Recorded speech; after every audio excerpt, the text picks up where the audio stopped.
Hello viewers, in today's class we are going to discuss one more important and conceptual problem from definite integrals involving greatest integer function, right? So here we have to evaluate this integral that is from 0 to pi and greatest integer of 2 times cos of x over 2, right? So let us start and let us see how to evaluate such integrals in which we have a greatest integer function, and inside the greatest integer function we have the trigonometric functions, right? So let us first call this integral as I, right? Now here we'll make use of the method of substitution to solve this type of problem, right? So for this let us substitute here t is equal to 2 times cosine of x over 2, right? So we'll make this type of substitution. Now we can differentiate both sides with respect to x, so therefore we'll get dt over dx is equal to 2 times the derivative of cos of x over 2 is minus half sine x over 2, right? And here this 2 and 2 get cancelled, so we are left with minus sine x over 2, right? Okay, now here we'll make use of this identity, that is sine square theta is equal to 1 minus cos square theta, right? So here what we will do, we'll write sine theta is equal to square root of 1 minus cos square theta, and here we can write for sine x over 2 we can write square root of 1 minus cos square x over 2, right? And see from this relation cosine of x over 2 can be written as t over 2, right? So here we'll substitute cos x over 2 is equal to t over 2, so we'll get minus square root of 1 minus t over 2 whole square, and if we simplify it then we'll get a negative of 1 minus t square over 4, and this can be written as minus half times square root of 4 minus t square, right? So now we have dt over dx is equal to negative of square root of 4 minus t square divided by 2, right? So from here we can write dx is equal to 2 times dt, here we have negative sign, and then we have square root of 4 minus t square, right? So this value of dx will be used over here, right? So once we have obtained the value of dx, now let us change the limits accordingly. Now here we see that x varies from 0 to pi, right? So x varies from 0 to pi. So when x is equal to 0, then the value of t can be obtained by substituting x is equal to 0 over here. So we have 2 times cos of 0 over 2, that is 2 times cosine of 0, and cosine of 0 is equal to 1, so we have 2 times 1, that is equal to 2, right? And when x is equal to pi, then again by similar method we can find the value of t. So we have 2 times cosine of pi over 2, right? So cos pi over 2, that is cos 90 degrees, is equal to 0. So we have here 0, right? So when x varies from 0 to pi, then t varies from 2 to 0, right? So now we are in a position to write this integral in terms of t. So now we can write I as integral from 2 to 0, right? And for this term we have a greatest integer of t, and because the greatest integer of 2 cos x over 2 and 2 cos x over 2 is equal to t, so we have greatest integer of t, and for dx we can write this value, so we have minus 2 dt divided by square root of 4 minus t square, right?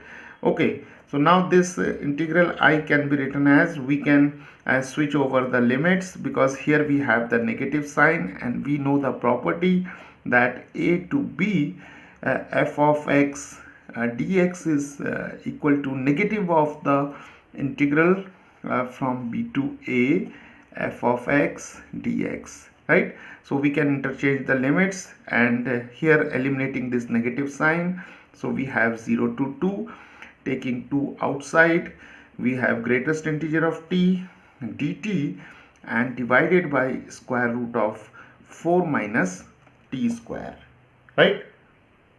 Now here we see that the limits of integration varies from 0 to t is equal to 2, right? So here we have t is equal to 0, here we have t is equal to 2, and between 0 and 2 we have the integer t is equal to 1, right? So what we will do, we'll split this integral as a sum of two integrals, right? So we'll write 2 outside the integral, and then we can write two integrals. One is from 0 to 1, from 0 to 1, and we have greatest integer of t dt divided by square root of 4 minus t square, and then the second integral is from 1 to 2, right?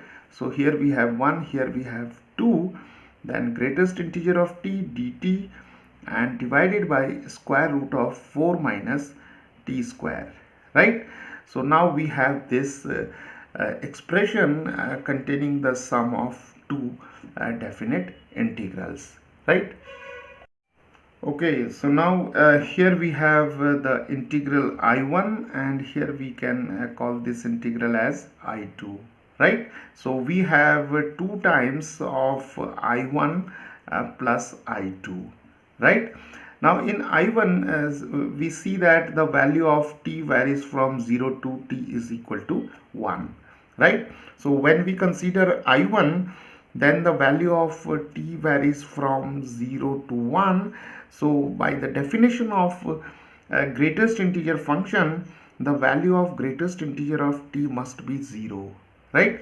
Because whenever t lies between 0 and 1, then the value of greatest integer of t is always equal to 0, right? So here we'll have 0 for greatest integer of t.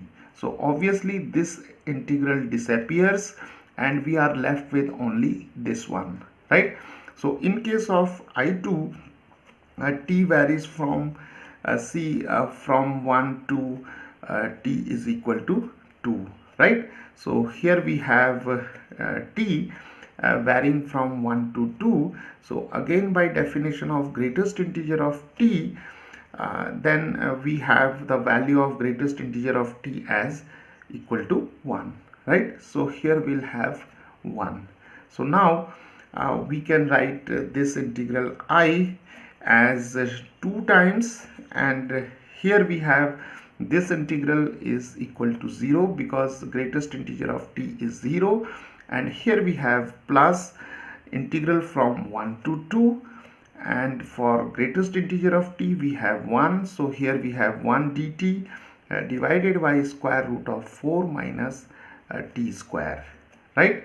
So now we can write I is equal to 2 times integral from 1 to 2 dt, and this term, that is square root of 4 minus t square, can be written as square root of 2 square minus t square, right?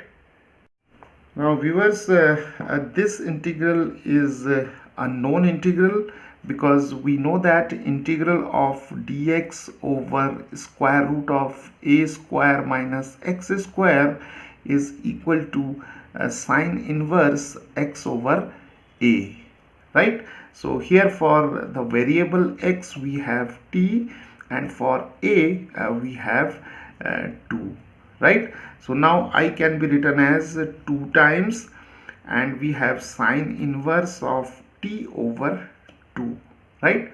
Due to this rule. Okay, so now we have the limits from 1 to 2, and we'll now substitute the limits and we'll take the difference. So we have sine inverse. First we'll have t is equal to 2, so 2 over 2 get cancelled, so we are left with 1 minus sine inverse 1 over 2, right? Okay, now we know that sine inverse 1 is pi over 2, and sine inverse half is equal to pi over 6, right? Because the sine pi over 2, that is sine 90 degrees, is equal to 1, so we have pi by 2 is equal to sine inverse 1, and here sine pi by 6, that is 30 degrees, is equal to half, so we have pi by 6 is equal to sine inverse of half, right? Okay, so now we have this value. So now multiplying these two terms by 2, so we are left with pi minus pi by 3, and if we simplify it, we'll get 3 pi minus pi over 3. So I is equal to 2 pi over 3, right? So viewers, the value of this integral is equal to 2 pi over 3, right? So this is how we can solve this type of problems.